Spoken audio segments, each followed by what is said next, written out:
following is a Comfortably Zoned Radio Network production. Yo, Philly, how you's doing? Welcome to Philadelphia Baseball, past, present, and personal. I'm Bill Cachetis, your host on the Comfortably Zoned Radio Network. 16 years ago, Taylor Hooton was a promising pitcher first baseman for the Plano East High School baseball team in Texas. Hooton, a strapping 6'2", 180-pound athlete, was urged by a coach to, quote, get bigger to improve his pitching performance. Since many of his teammates got bigger by using some form of appearance and performance-enhancing substance, Taylor followed their examples. It proved to be fatal. Addicted to anabolic steroids, Taylor, on July 15, 2003, took his life. Taylor Hooton's case is extreme, but the use of appearance and performance-enhancing drugs by teens is even more troubling than the use of APEDs by elite athletes in professional baseball, football, and track and field. What's worse, adolescent steroid use is growing. In 1993, 1 in 45 high school students admitted to using anabolic steroids. By 1999, the number increased to 1 in 27. Today, 1 in 16 high school students, about 1.5 million, admit to using drugs. The numbers do not include teens taking nutritional supplements laced with steroids or steroid precursors like creatine and andro. The Taylor Hooton Foundation is a non-profit organization underwritten by Major League Baseball, and it was established by the late pitcher's family to honor his memory. On Tuesday evening, the Phillies will be hosting the second annual Give a Hoot benefit to help raise funds for the foundation, which educates youth, parents, teachers, and coaches about the dangers of appearance and performance-enhancing substances, including anabolic steroids, HGH, dietary supplements, and energy drinks. To give us a better idea of the foundation and its work is my guest, Donald Hooton, president of the Taylor Hooton Foundation. Don, welcome back to the podcast. It's great to have you. Yeah, thank you so much, Bill. I'm really looking forward to talking with you. Appreciate you having me on. Let's start with your brother. Before Taylor started juicing, he was, by all accounts, an all-American kid, a personable, intelligent young man, and he was popular in school. He had a steady girlfriend. Tell us, how did APEDs change Taylor's personality? You know, that's a really good question, and it's a question that, we get asked often, and it's a story we always share in every single one of the education programs we do. But Taylor was already a big kid, 6'1", 6'2", 180, 185 pounds, and, was told he needed to get bigger, stronger, and faster if he wanted to compete at the next level. And not only did he want to compete at the next level, but, he would have loved to have gone on and, been on a starting team for a collegiate team. And like so many of our kids have dreams of doing is, going on and to play professional sports. And I'll never forget, when Taylor first kind of confided in me that he was thinking about using some of these substances, and asked me what my opinion was. Well, even today, we're still not talking to young people or adult influencers about the dangers of appearance and performance-enhancing substances. I, at the time, was playing Division I baseball, and, more than half of the guys on my baseball team were actively using anabolic steroids. So I had no idea and no concept of how dangerous these drugs could be. So my brother began buying anabolic steroids at the local YMCA in Plano, where my family was living at the time, and began using them.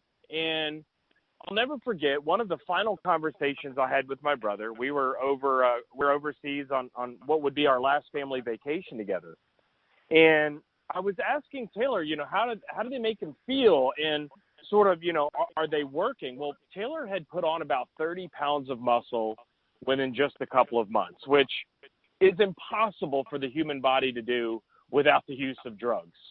But he had put on quite a bit of muscle. He was able to train in the weight room 2 days, 2 times a day at some points, but he was working out a lot. And Taylor, quickly added a bunch of muscle and obviously added a bunch of weight. So he said they were working really well. And I told him, just the pressures as an athlete and a whole lot of it now is body image. It's so body image driven to have these bigger muscles, six-pack abs, that sort of thing. And I'll never forget the words that my brother told me. And when I told him, I said, hey, well, what do you think? And how do you feel? And, it's something I might, consider doing. And he said, I'll never forget, he said, Don, don't do it. I'm like, why? I mean, you're currently using these drugs. I mean, you've grown this and that. He's like, they make me feel aggressively depressed.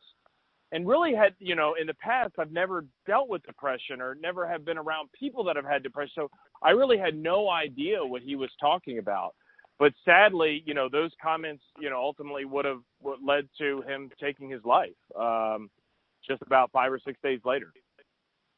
The APED title now has been shot around. It's been out in the news because of Major League Baseball and particularly Barry Bonds, Alex Rodriguez, Mark McGwire, Sammy Sosa. But I'm not sure many people really understand what APEDs are. Tell us exactly, what are they? What do they do? Okay. So the original term APEDs, was derived from appearance and performance-enhancing drugs. But what we know now, what athletes and non-athletes are taking, whether they're looking to change their physical appearance, whether they're looking to add muscle, shave fat, put on weight, whatever the case might be, not all of them fall under the drug category. So we now refer to them as appearance and performance-enhancing substances. And these things are going to be the following, right? Let's start with dietary supplements. And before we even talk dietary supplements, we all need to understand that by no stretch of the imagination are we anti-supplement. There are some very good products that are on the market that people consume. They consume on a daily basis. However, because they're labeled a dietary supplement, they are not regulated like our foods are regulated. So the term we like to use is there's a lack of regulation or loose regulation in the dietary supplement industry. Now, what happens when an industry like this is so loosely regulated, you have some product manufacturers out there that are adulterating or they're intentionally putting banned substances and illegal drugs in these dietary supplements. What do I mean? How do they become adulterated? One, you will have products that are intentionally contaminated. So you have this dietary supplement manufacturer that is putting, whether it's an anabolic steroid or Viagra, a stimulant, or they found meth and they found PCP and marijuana in some of these products, right? So you have companies that are intentionally placing these substances in these products and selling them. But then you have some of these companies that are buying raw materials from around the world. Now, what I like to give the example of is, let's say in the morning you have a raw material manufacturer that's manufacturing testosterone for a pharmaceutical grade company. That same machine that's being used in the morning to manufacture testosterone is cleaned and all that sort of stuff. And now they're manufacturing some other ingredient, which is ultimately going to end up in a dietary supplement. Well, if that machine's not cleaned well enough, traces of that testosterone could ultimately get into this raw material that's purchased by a company that ends up in a product that ends up on a shelf that is ultimately put into somebody's body. So that's what we have to be very careful of. And what we know, working with, the nation's leading experts, is about 25%.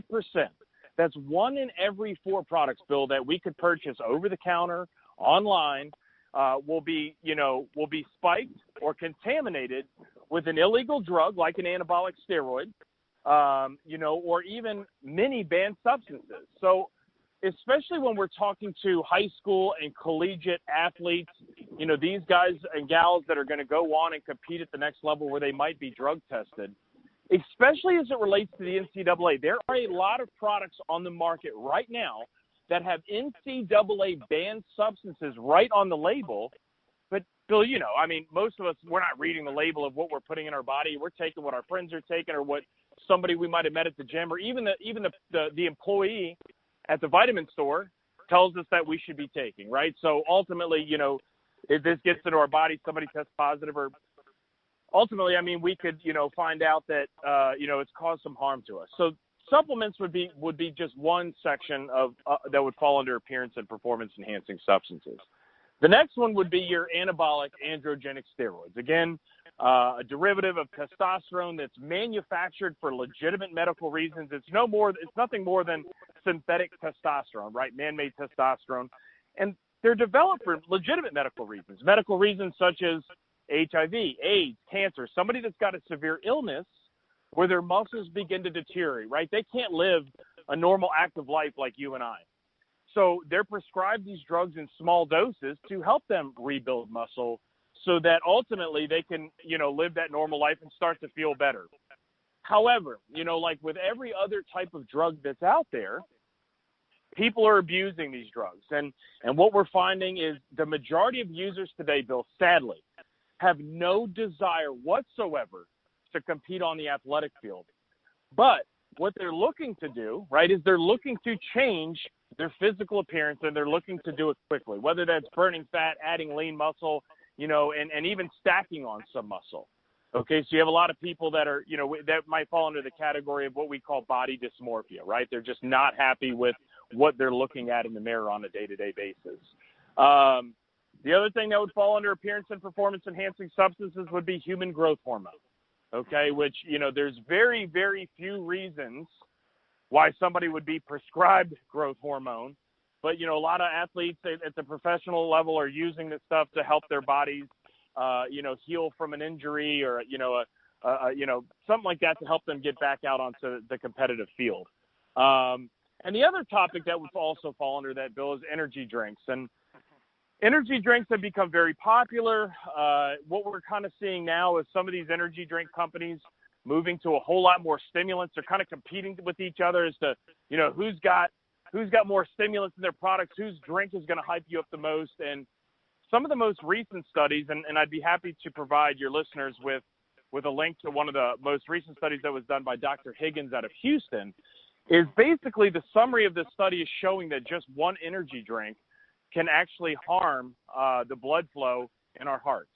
Okay, so, especially if you got somebody that's got a pre-existing heart condition, these drinks could be deadly for some people to have. And certainly it's not, so you see some of these kids drinking 2 or 3 a day. But that's all, in a nutshell, what would fall under the category of appearance and performance-enhancing substances. Now, you've already said that these APEDs build muscle mass. They also augment quickness. They improve recovery time from injury. And those are the kinds of assets that give an athlete a competitive edge, particularly baseball players, in terms of power, speed, and endurance. Interestingly, and I learned this from your foundation, the fastest growing group of steroid users are female non-athletes intent on improving their physical appearance. Yeah. Now, I'm sure that these were the reasons Taylor began using anabolic steroids. It just wasn't to help him gain that competitive edge in terms of his pitching, but also his physical appearance, correct? Yeah. I mean, and that's, the best example I give you is there was a survey done, and it asked people that, the top 5 reasons, young people, the top 5 reasons why they're taking these substances. What is the reason behind this? And reason number 1 is to look better. Reason number 2 is to feel better about myself. And the third reason is to improve athletic performance. So you take the first 2 right there, just looking better and feeling better about myself. I mean, it becomes a vanity type drug, right? So, I mean, that's what's driving many of our young ladies and our young men to using these products. It's just, I'm not happy with who I see in the mirror, and I need to, I need this change to happen quickly. One of the insidious things about APEDs is that the side effects are so damaging, and especially to teens. We've talked about this before. Teens are already experiencing tremendous physiological and hormonal changes. Yes. Was your family able to recognize any of these side effects and relate them to APED use when Taylor was juicing? I'm so glad you asked that question. And I've listened to my father explain this. So Taylor was child number 3. So, my sister and myself, we had already gone through that whole puberty age where, we're struggling to figure out who we are in life and trying to, how do we balance our lives and, act like a normal person with all these hormones going on. So when Taylor began juicing and using anabolic steroids, he began to experience many of the textbook side effects. So the best thing I could do is, anybody that's listening to this podcast, you take yourself back to when you're, 13 to 18 years old, and you have those hormonal changes, and you can go from being angry to sad to upset to all these different feelings. That can happen within an hour. Now, you take a young man especially, and you start introducing anabolic steroids like Taylor did, which is nothing more than, again, a synthetic testosterone. You are now altering the hormones in the body. So the levels of testosterone in the male body, they elevate, okay? And then ultimately what can happen, like Taylor, he stopped cold turkey, and he's now no longer producing natural testosterone, so those signs of depression and those feelings of depression get worse. But we saw that going on with Taylor, and my parents just thought, man, our other two kids, sure, we experienced some of these mood changes, but with Taylor, they were far worse, and they never, and again, keep in mind, even to today, most doctors and parents have never been educated on this topic. But, so my parents never knew to associate those changes, with steroid use. So the one example, if you've ever heard my dad talk, is one day my brother was asked to mow the grass, just like we all are to, get our allowance money. And my brother got really mad at him, said, no, I'm not mowing the grass right now. He went upstairs, he took his pitching hand and put it through one of the sheetrock walls in my parents' house. And minutes later, walks downstairs just in tears, crying and saying, I'm so sorry. I don't know what got into me, this and that. It was, just this crazy personality change. And ultimately, that's what people that are using these drugs can experience. So we're talking about not just anger. We're talking about rage. We're talking about physical violence. And in Taylor's case, we're talking about suicidal thoughts. And one of the things the foundation taught me was that the difficulty of weaning a victim off of this stuff is that there is no accepted protocol for doing so. And because the medical community is not as educated on this topic as they should be, there are some people, some clinicians who do advise antidepressants, and that's the worst thing you could do for someone who is trying to wean off this, because they bottom out psychologically. And is this not what happened to Taylor? Yeah, and one of the examples I always like to provide is, let's say we've got a cold, right? We go to our doctor. The doctor has been trained on how to diagnose and treat the cough, cold, whatever it is that's going on. They can go in and they can bill that directly to your medical insurance. It is not like that, Bill, just like you said, when it comes to the use of anabolic steroids. Doctors have not been trained on, one, how to spot and diagnose and recognize that there's a patient in their office, that is dealing with some of these side effects. Most doctors aren't compassionate enough to say, wow, this is what's going on. What are you using? How can we help you get off? Again, there's no medical code right now for somebody to, for a doctor to bill an insurance company to even treat a patient. So, that's one of the things, Bill, we're going to be pushing for, is to gather doctors, folks in the industry that have dealt with patients that have been using steroids, and, how to, train them and talk to them about, what are some of the options to get these kids and even adults that are using these drugs to wean them off. Now, Donald, this whole process was extremely fast in Taylor's case. When I was researching the book that I wrote on Taylor and another young man, Rob Garibaldi, I believe he started juicing in January, and he took his life by July 15th. Yeah. So what we're saying here is that steroids, anabolic steroids, are addictive. Yeah. Is that not correct?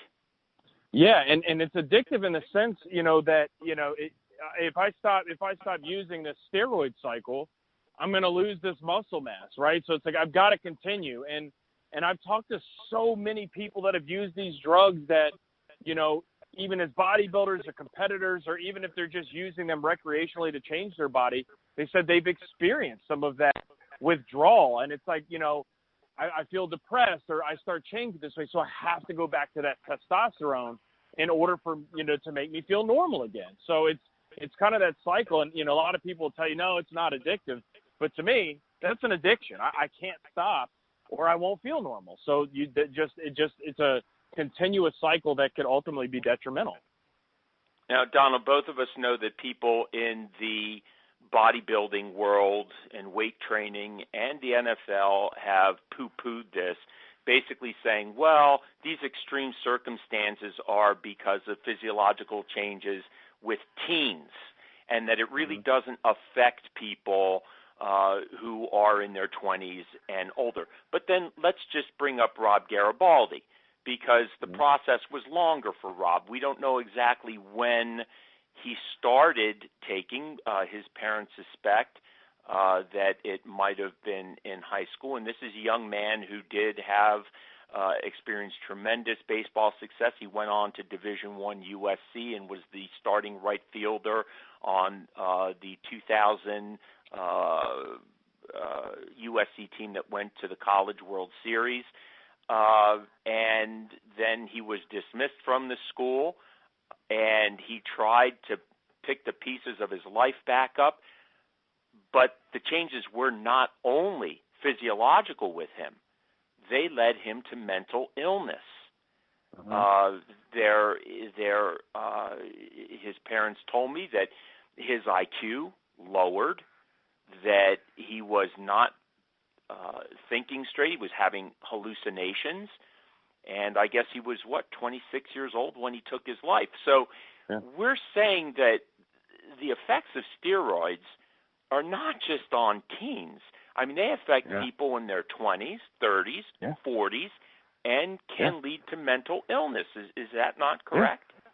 That's absolutely correct. And if you've talked to somebody that's been around these drugs, that have had experience using these drugs, I mean, some are going to tell you, I've never experienced that. But I've talked to many who talk about even the lasting years later, that they're experienced, whether it's the psychosis or the mood changes. We just have to keep in mind, these are hormones, right?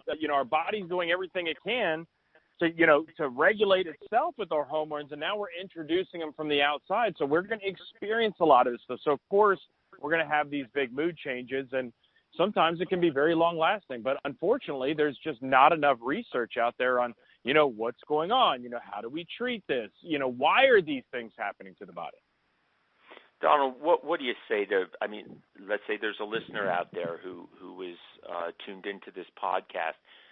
What do you tell a person who's going through this, especially in light of the fact that there's no accepted protocol to wean oneself off? Where do they get help? My first recommendation would be to please reach out to us, the Taylor Hooten Foundation, and I'm sure in the podcast notes you could put a link to our website or even my email address. We have, a network of some doctors that this is all they do. They work with patients that, have experienced using anabolic steroids, or they're trying to wean themselves off, whatever the case might be. But making sure that you get yourself with a trained medical professional, one who understands what's going on, and two, I think the biggest fear is, some of these medical professionals just aren't going to be compassionate. It's like, oh, it's not the steroid, just go on and just stop using them, it'll go away. And that could be the worst advice you could possibly give somebody. But definitely to make sure that you get yourself with a trained medical professional who understands what's going on and how to help you. And you do have a list and contact information for these professionals on your website, is that correct?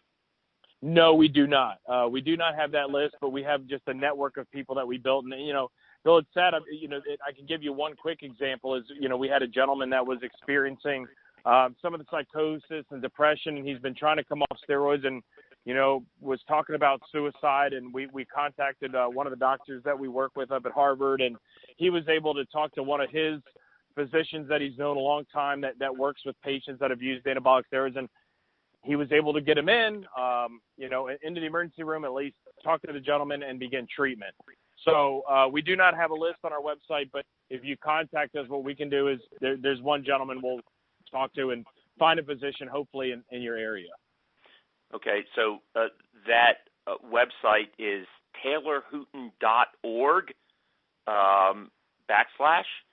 /TAYLORHOOTON.org/, and I will give that website again before we end today. Let's talk about the foundation, Don.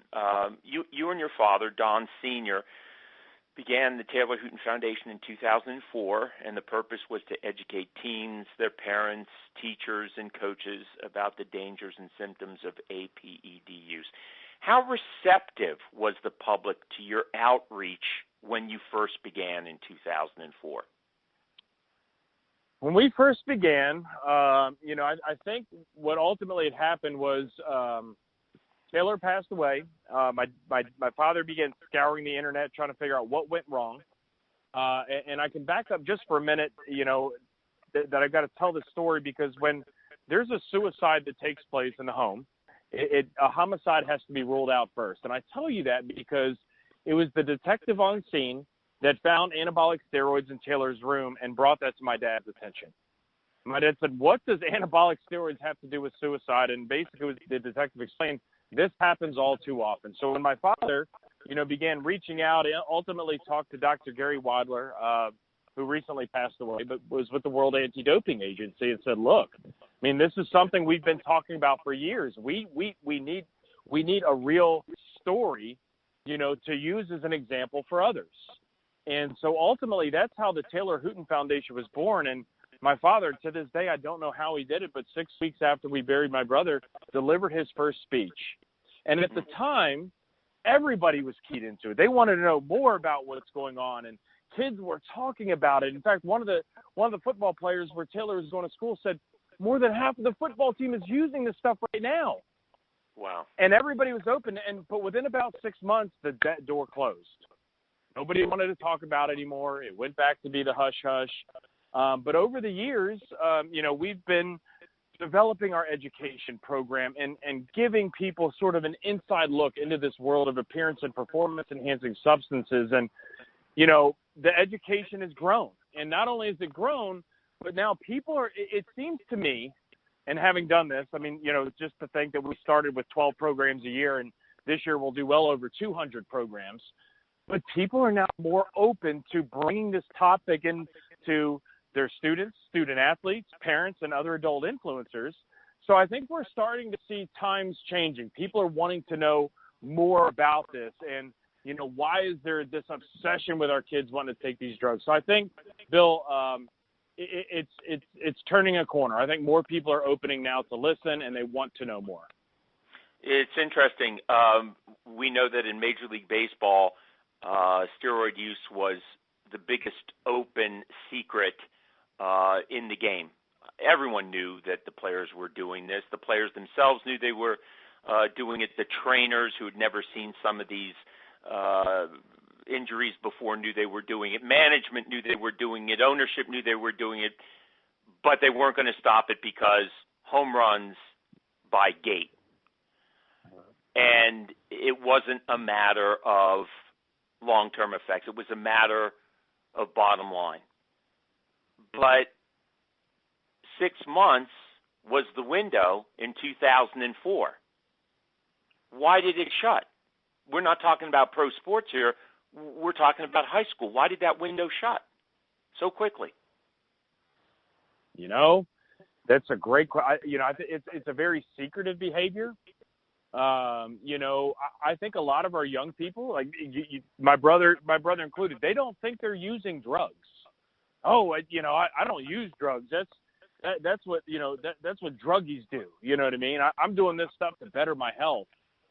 But it's just, even, I think you also have to take into that whole team concept of just that belief of, I'm not going to rat my brothers out, right? I'm not going to rat my teammates out that this isn't going on. It's just, for whatever reason, this drug is very different than others where it's just not openly discussed. It's not a recreational type drug where, Bill, if you and I were sitting around a locker room or we're sitting there visiting in your living room, that we're just going to start putting testosterone in each other. You know what I mean?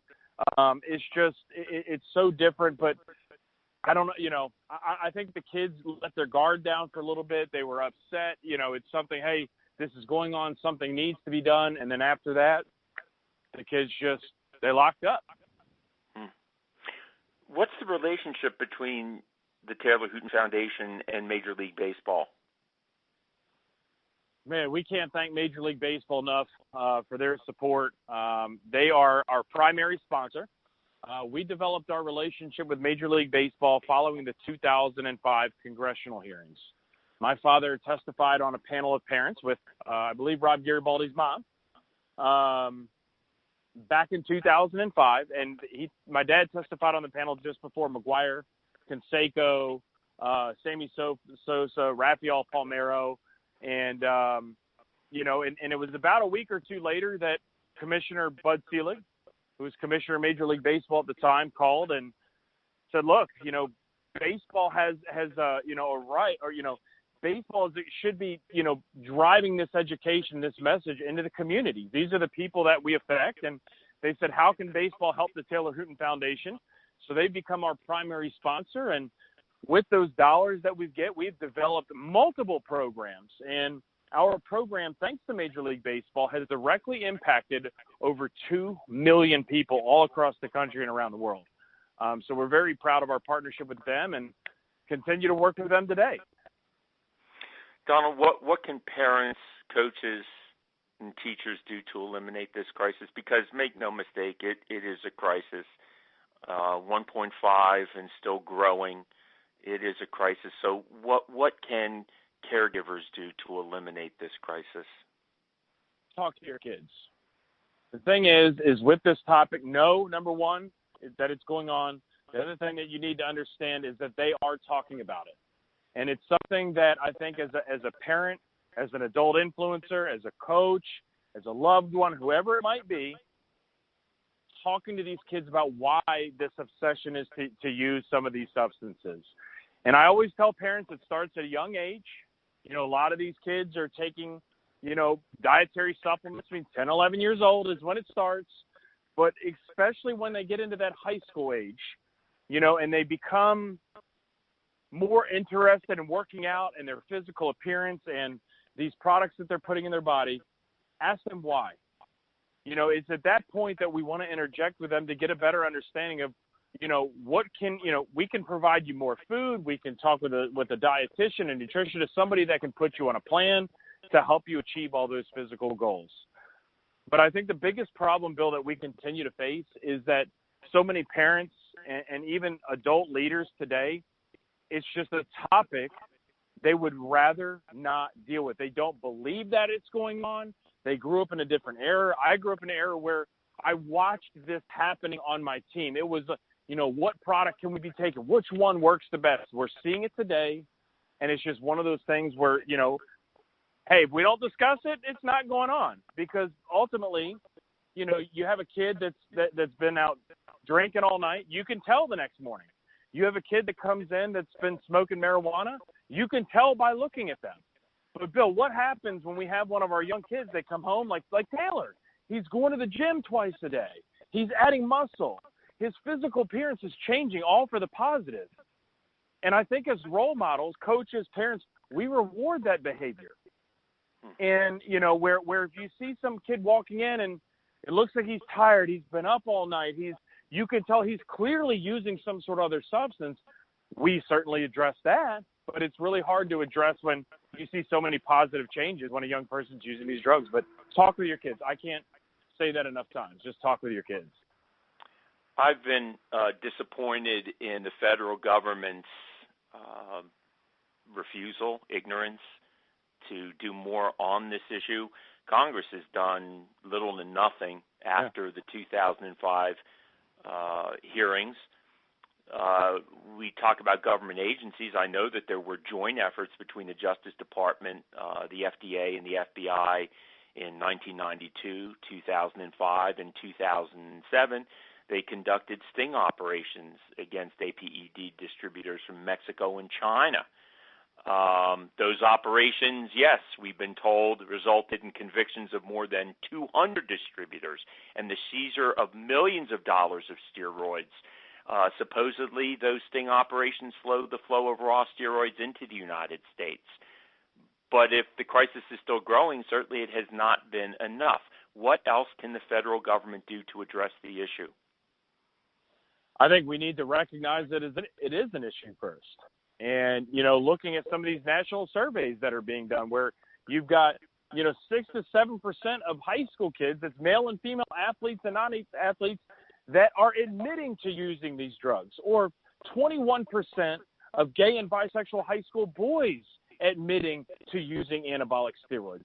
The first thing is to realize there's an issue, just like we do with all the other drugs. And right now, the hot one is opioids, but it should be. I mean, that is definitely a major problem.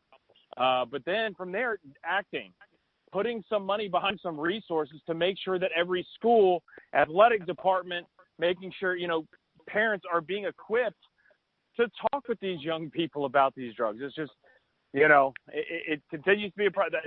That would be my suggestion. First, we've got to recognize there's a problem, and then two, find out a way to get this information out to people in our schools. Listeners can tell from your voice that you're very passionate about this issue. We've talked before. We both believe that it's unconscionable that this crisis exists and not enough is nearly being done about it. In fact, the Taylor Hooten Foundation is the only organization in this country that is addressing the needed education of parents, teens, young people, and coaches and teachers. And still, there are a lot of naysayers out there that say, well, you're causing undue alarm, that the problem is not that big, that it only affects a small group of people. What do you say to those naysayers? Well, Bill, I guess the best example I could give, I was in Tampa Bay a couple weeks ago, and I remember talking, to a group of parents, and we were getting ready to talk with their kids, and one of the moms was saying the same thing, like, our kids really? I mean, are they using some of these products? Like, I don't even think our kids have access to energy drinks. So I said, what I'd like you to do is just pay attention when we deliver this education program. This happens, Bill, all the time, right? So I begin the program, and I ask them, basically just the thought question of, have you ever gotten up in the morning and you look in the mirror and you're just not happy with what you see? You want to make a change. And then I go on to ask them, have they ever been told they need to get bigger, stronger, and faster? Or maybe they need to lose weight. And it's scary, Bill, even in the middle schools, how many of these kids have been told that at that age? And then you ask them, how many people in here have had a dietary supplement, whether that's a protein shake, an energy drink, a multivitamin, that sort of thing. And you've got 90% of the hands that go up. And the parents just look around like, are you kidding me? And then I think it finally registers that, oh, my gosh, like this actually is going on. This could be going on in my home. And we've had parents that have come up after programs like, I've been buying my kids some of these pre-workout and high-stimulant products. I had no idea they were dangerous. And it's like, exactly. The problem is happening in your home, and we don't even realize it. 5 years ago, the Taylor Hooten Foundation established an advisory board of active players from across MLB. It's called the All Me League. It began with 13 members and has expanded to, I guess, close to 40 now. The Phillies have Aaron Nola and Jake Arrieta. Arrieta is actually from Plano, Texas, so I guess there was added incentive for him to join that All Me team. Tell us about those two Phillies and the All Me League and its members. Sure. So, it was Like you said, about 4 years ago, we thought, look, education is always going to be king, right? It can never go away. We need to continue to educate people. But outside of education, how do we inspire young people to want to live and compete without the use of these drugs? And we thought, what better way? We've got a great relationship with Major League Baseball. You know, there are so many professional athletes out there that bust their butt every day. They work hard. They would never think about using these drugs, and they've made it. They've got to that level. So we said, let's put together an advisory board. And so, like you said, it started out with about 13, and today we have 40 Major League Baseball players from all 30 Major League Baseball teams. And so Jake Arrieta is one of our players from the Phillies. He was one of our charter members when he was a pitcher with the Chicago Cubs. An interesting story with Jake is Jake's wife went to school with my brother. They had mutual friends. So when I had an opportunity to meet her, we kind of shared like, wow, Jake, I knew who your brother was. You know, I knew some of his friends, and Jake and my brother actually played in the same league together. Wow. And Jake's one of those guys, just so nice, so down to earth. But one of the things I like to tell people about Jake is I remember the first time I got to hear him speak to a group of kids and how real he was about his nutrition program and how dedicated he is to his body to compete at that level. And you have to be at that level, talking about, the foods that he eats and how he trains every day. And he's just not out eating junk food every other night. He's very careful with what he puts in his body so that it can perform at the optimal level. But Aaron Nola was one of our original charter members with the Philadelphia Phillies. I had a chance to meet him, and he is one of the nicest people you'll ever meet. Super down to earth, really cares about this topic, and understands, you meet a lot of these guys that they don't really get who they are, it's just they've got this God-given talent to play baseball, but he really gets it to the point where, he understands I've got young fans and these kids look up to me, and was one of the first guys that voluntarily stepped forward and said, I want to be a part of this. And, I'd love to be a role model for these kids because I made it without the use of appearance and performance-enhancing substances, and I want to show them that they can too. So I can't say enough about both of those guys. I've had an opportunity to spend time with both of those guys. They're wonderful people, great role models, and we couldn't ask for anybody better.